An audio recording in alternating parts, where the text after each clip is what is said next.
Hello everyone, welcome to our YouTube channel Shiksha Alliance. Today we are going to start our daily current affairs session in which we will cover important news from several newspaper, PIB and various government sources. So let's begin our session. Our first topic is Bharat new car assessment programme. तो हम जानेंगे Bharat NCAP के बारे में। PIB की news important हो जाता है। Union minister of road transport and highway will be launching Bharat new car assessment programme. तो जो union minister of road transport and highway है वो लॉन्च करने जा रहे हैं Bharat new car assessment programme को, भारत एनसीएपी को। This initiative is a significant move toward enhancing road safety by elevating the safety standard of motor vehicle weighing up to 3.5 tons in India. ये जो इनिशिएटिव है ये एक सिग्निफिकेंट मूव है enhance करने के लिए रोड सेफ्टी को एलिवेट करके सेफ्टी स्टैंडर्ड को मोटर व्हीकल के लिए जिनका वेट जो है अप टू 3.5 टन है भारत में। The program aims to provide consumer with a tool for comparing the crash safety of different motor vehicle available in the market. ये जो प्रोग्राम है इसका मकसद है प्रोवाइड करना कंज्यूमर को एक टूल ताकि वो कंपेयर कर सके क्रैश सेफ्टी को अलग अलग मोटर व्हीकल का जो कि अवेलेबल है मार्केट में। Manufacture can voluntary submit their car for testing according to automotive industry standard 197। और जो मैन्युफैक्चरर है वो वॉलंटरी सबमिट कर सकते हैं अपने कार को टेस्टिंग के लिए जो ऑटोमोटिव इंडस्ट्री स्टैंडर्ड 197 है उसके अनुसार। Based on the test result vehicle will be assigned star rating for both adult occupant and child occupant safety. और टेस्ट रिजल्ट के अनुसार व्हीकल को असाइन किया जाएगा स्टार रेटिंग दोनों ही एडल्ट ऑक्यूपेंट और चाइल्ड ऑक्यूपेंट सेफ्टी के अनुसार। ये जो प्रोग्राम है ये एक्सपेक्ट किया जा रहा है कि ये ड्राइव करेगा जो डिमांड है सेफ्टी कार का और इससे क्या होगा पुश मिलेगा मैन्युफैक्चरर को कि वो और ज्यादा कैटर करे कस्टमर सेफ्टी के प्रेफरेंस को और ज्यादा ध्यान में रखे। नेक्स्ट टॉपिक है हमारा the issue with turmeric supplement. तो जो क्या प्रॉब्लम आया है टर्मरिक सप्लीमेंट को लेकर जानेंगे हम इसके बारे में। Australia Therapeutic Good Administration issue a medical advisory regarding the potential risk of liver injury associated with the use of medicine and herbal supplement containing turmeric or its active ingredients curcumin। जो Australia का therapeutic good administration है उन्होंने issue किया है एक medical advisory लेके potential जो risk है लिवर इंजरी को लेके जो कि एसोसिएटेड है उपयोग जो मेडिसिन या हर्बल सप्लीमेंट का हो रहा है जो कंटेन कर रहा है टर्मरिक को या उसके एक्टिव इंग्रेडिएंट कुकुमिन को, तो उसको लेकर एडवाइजरी जारी किया गया है। The advisory was prompted by 18 report of rival problem received by TGA linked to product containing curcuma longa और curcumin।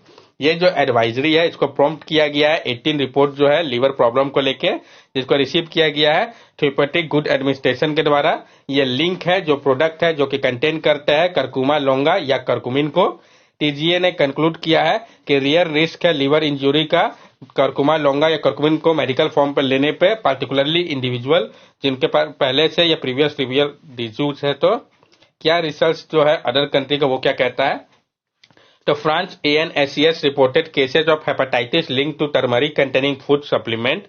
Turmeric ability to stimulate bile secretion for digestion is noted, making it advisable for those with bile duct disease to avoid it।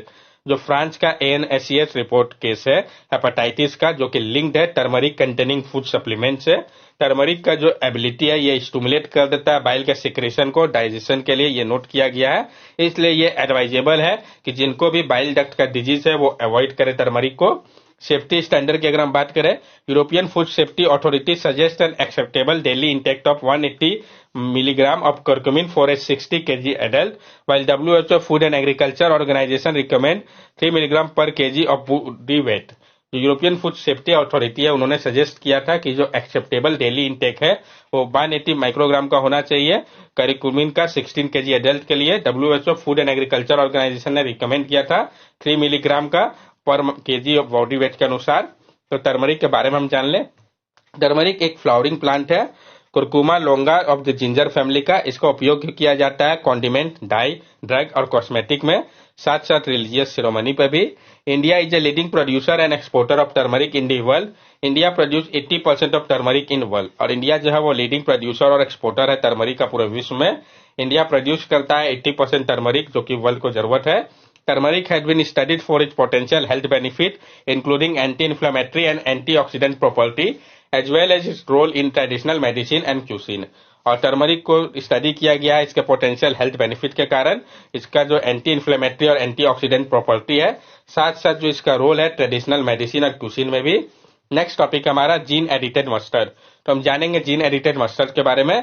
Researchers in India have made significant advancement in the breeding of mustard plant to create variety with lower level of glucosinolate compound that contribute to the pungency of mustard oil and meal. जो researcher है भारत के, उन्होंने significant advancement किया है breed करके mustard plant को, ताकि create किया जा सके जो वैरायटी है लोअर लेवल ग्लूकोसिनोलेट का, जो कि कंपाउंड है जो कंट्रीब्यूट करता है पंजेंसी के लिए मस्टर्ड ऑयल और मील पे. The low glucosinolate mustard line were developed using gene editing technology known as CRISPR-Cas9. और ये जो लो ग्लूकोसिनोलेट मस्टर्ड है, इसको डेवलप किया गया उपयोग करके जीन एडिटिंग टेक्नोलॉजी का, जिसको कि हम CRISPR-Cas9 के नाम से जानते हैं. By editing specific gene responsible for transporting glucosinolate to seed, researchers were able to produce mustard seed with glucosinolate content below the 30 parts per threshold, making them more acceptable for consumption and livestock feed.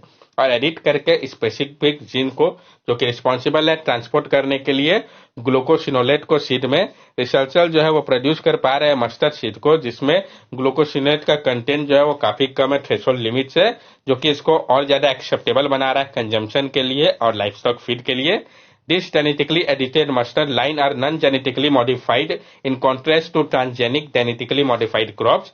This research holds the potential to enhance domestic oilseed production in India, thereby reducing the country dependence on imported vegetable oil. और ये जो genetically edited mustard है जो कि line कर रहा है non genetically modified के साथ, ये कॉन्ट्रास्ट करता है ट्रांसजेनिक जेनेटिकली मॉडिफाइड क्रॉप को. ये जो रिसर्च है इसका पोटेंशियल है कि ये इनहेंस कर सकता है डोमेस्टिक ऑयल सीड के प्रोडक्शन को भारत में. इसके कारण रिड्यूस हो जाएगा जो कंट्री का भी डिपेंडेंसी है इंपोर्टेड वेजिटेबल ऑयल के ऊपर. नेक्स्ट टॉपिक है हमारा डिफिनेशन ऑफ ग्रीन हाइड्रोजन. तो पीआईबी की न्यूज इस कारण ये इंपॉर्टेंट हो जाता है, तो जानेंगे हम ग्रीन हाइड्रोजन के बारे में, उससे रिलेटेड फैक्ट के बारे में क्या कहा गया है.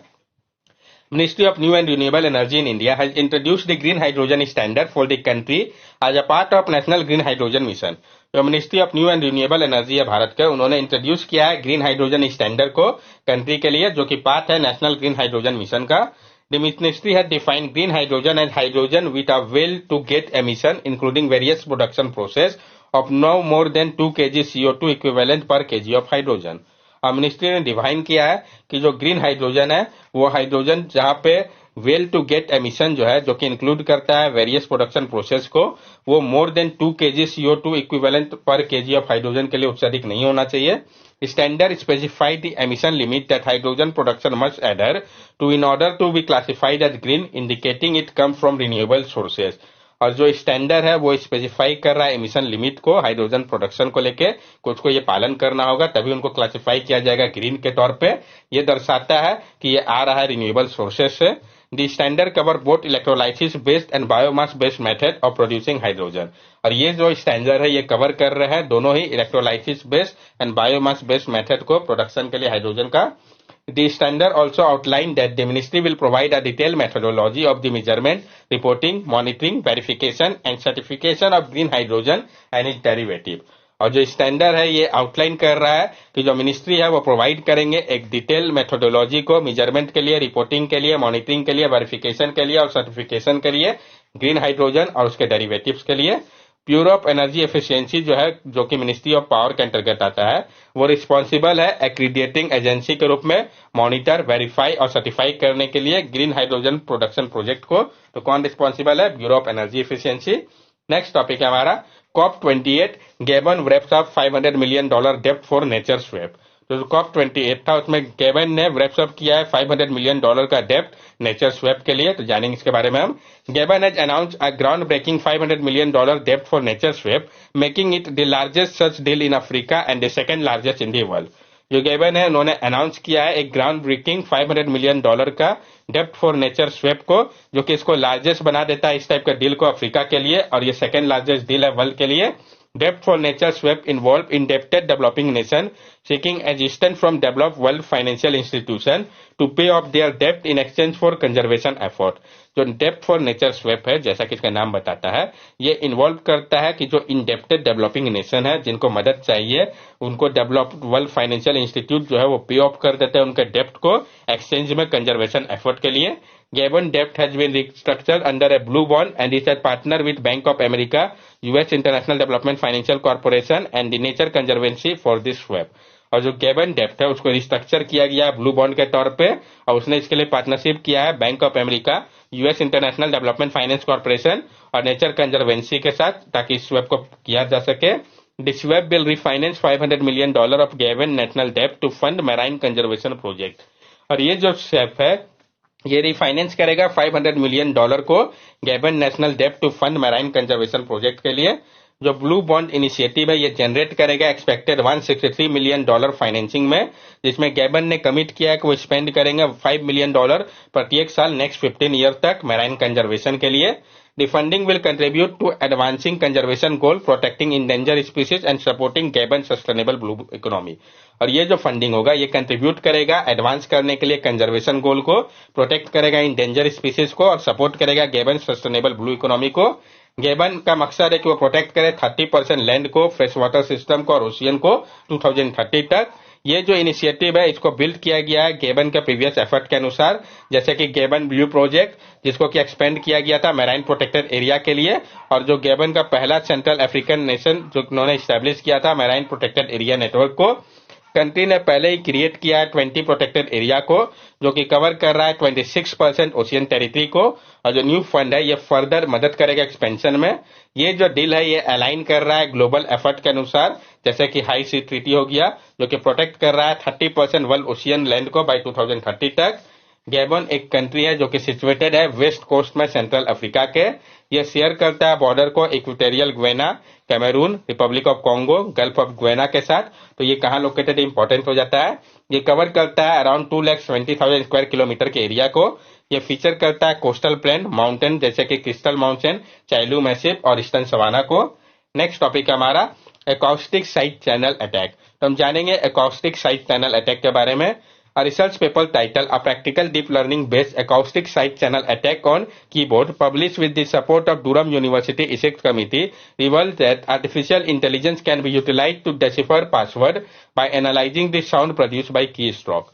ये एक रिसर्च पेपर है जिसका टाइटल है A Practical Deep Learning Based Acoustic Side Channel Attack on Keyboard, जिसको पब्लिश किया गया था सपोर्ट में डूरम यूनिवर्सिटी इथिक कमेटी के द्वारा। इसमें पाया गया है कि आर्टिफिशियल इंटेलिजेंस का उपयोग किया जा सकता है डेसिफर करने के लिए पासवर्ड को एनालाइज करके जो साउंड प्रोड्यूस होता है की स्ट्रोक के द्वारा।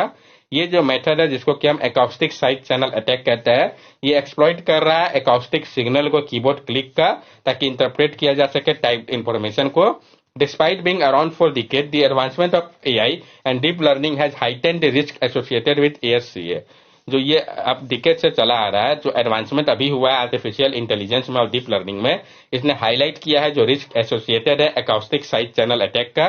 जो एक्यूरेसी है एकॉस्टिक साइड चैनल अटैक का, जिसकी डेमोन्स्ट्रेट किया गया एक्सपेरिमेंट के दौरान, वो 95% एक्यूरेसी है रिकॉग्नाइज करने में की स्ट्रोक को वेरियस सोर्सेज से, जैसे कि नियर बाय फोन हो गया, लैपटॉप कीबोर्ड हो गया। तो आप समझ सकते हैं कि कितना हार्मफुल हो सकता है अगर इसका मिसयूज किया जाए। तो ये जो पेपर है ये फोकस कर रहा है कि यूजर जो है वो अडॉप्ट कर सकते हैं डिफेंस स्ट्रेटेजी को, जैसे कि अल्टर कर सकते हैं टाइपिंग टेक्निक को, उपयोग कर सकते हैं टच बेस्ड टाइपिंग को, एम्प्लॉय कर सकते हैं स्ट्रॉन्गर पासवर्ड को जिसमें वैलिड केस हो, और अवॉइड कर सकते हैं इजिली प्रिडिक्टेबल फ्रेसेस को, ताकि कम किया जा सके जो खतरा है एकॉस्टिक साइड चैनल अटैक का। ये होता क्या है एकॉस्टिक साइड चैनल अटैक, तो हम इसको भी समझते हैं। जो एकॉस्टिक साइड चैनल अटैक है ये एक टाइप है साइबर सिक्योरिटी अटैक का, जो कि एक्सप्लॉइट करता है साउंड या एकॉस्टिक सिग्नल को, ताकि गैदर किया जा सके सेंसिटिव इंफॉर्मेशन को। इस कॉन्टेक्स्ट में कंप्यूटर सिक्योरिटी के जो साइड चैनल अटैक होता है वो रिफर करता है एक मेथड को जहां पे अटैकर टारगेट करते हैं अनइंटेंडेड इंफॉर्मेशन लीकेज या सिग्नल जिसको कि एमिट किया गया हो सिस्टम के द्वारा, ना कि डायरेक्टली अटैक करते हैं क्रिप्टोग्राफिक एल्गोरिथम को खुद से। नेक्स्ट टॉपिक है हमारा कृष्णाचंद्रा अटाका। तो हम जानेंगे कृष्णाचंद्रा अटाका के बारे में। जो कृष्णाचंद्रा अटाका है कोंडी ट्राइब के, जो कि 33 year old tribal agriculture labour है, ओडिशा के रायगढ़ डिस्ट्रिक्ट के। उन्होंने एक इंस्पायरिंग फीट अचीव किया है, काम करके 13 year agriculture daily veg labourer के रूप में और 2 साल माइग्रेंट लेबरर के रूप में उन्होंने क्रैक किया है national eligibility cum entrance test NEETs को मेडिकल कॉलेज के लिए। उनको सामना करना पड़ा बहुत सारे फाइनेंशियल चैलेंजेस का, गैप का एजुकेशन को लेके। वो प्रिजर्व किए, सिक्योर किए एडमिशन को। उनका जो डिटर्मिनेशन है डॉक्टर बनने का, इसको फील किया गया कि वो सर्व करेंगे अपने रीजन को, जो lack of access of tropical medical care के कारण। अटाका का जो जर्नी है ये दर्शाता है कि किस तरीके से डिटर्मिनेशन और जो परस्यूट है एजुकेशन का वो बदलाव ला सकता है लाइफ में, कंट्रीब्यूट कर सकता है सोसाइटी के लिए। India as a premier wedding destination. तो हम जानेंगे जो भारत एक प्रीमियर वेडिंग डेस्टिनेशन बना इसके बारे में। मिनिस्ट्री ऑफ टूरिज्म ने लॉन्च किया है कम्प्रिहेंसिव कैंपेन को, जो कि पोजीशन कर रहा है भारत को एक प्रीमियर ग्लोबल वेडिंग डेस्टिनेशन के रूप में। इस कैंपेन का मकसद है कि वो टैप करे जो पोटेंशियल है भारत का एक सब्सटेंशियल वेडिंग इंडस्ट्री के रूप में, और अलाइन करे जो प्राइम मिनिस्टर का विजन है बूस्ट करने के लिए टूरिज्म को। ये जो इनिशिएटिव है इसका मकसद है कि दर्शाया जाए भारत को एक आइडियल लोकेशन के रूप में वेडिंग के लिए, और प्रमोट किया जा सके जो ग्रोथ है वेडिंग रिलेटेड टूरिज्म का। ये जो कैंपेन अप्रोच है ये एक होलिस्टिक अप्रोच है, जिसका मकसद है क्रिएट करना एक मेमोरेबल एक्सपीरियंस को कपल के लिए अराउंड दी वर्ल्ड के, जो कि चाहते हैं सेलिब्रेट करना अपने स्पेशल डे को भारत में। ये जो है सिमलेसली इंटीग्रेट करेगा इंडिया के रिच कल्चर हेरिटेज को और मॉडर्न एलिगेंस को। That's all for daily current affair session. अगर आपको हमारी वीडियो अच्छी लगी हो तो हमारे चैनल सब्सक्राइब करें, हमारे वीडियो को लाइक करें और ज्यादा से ज्यादा शेयर करें। These are our social media link. From here also you can stay connected with us and give us your valuable feedback. Thank you and have a nice day.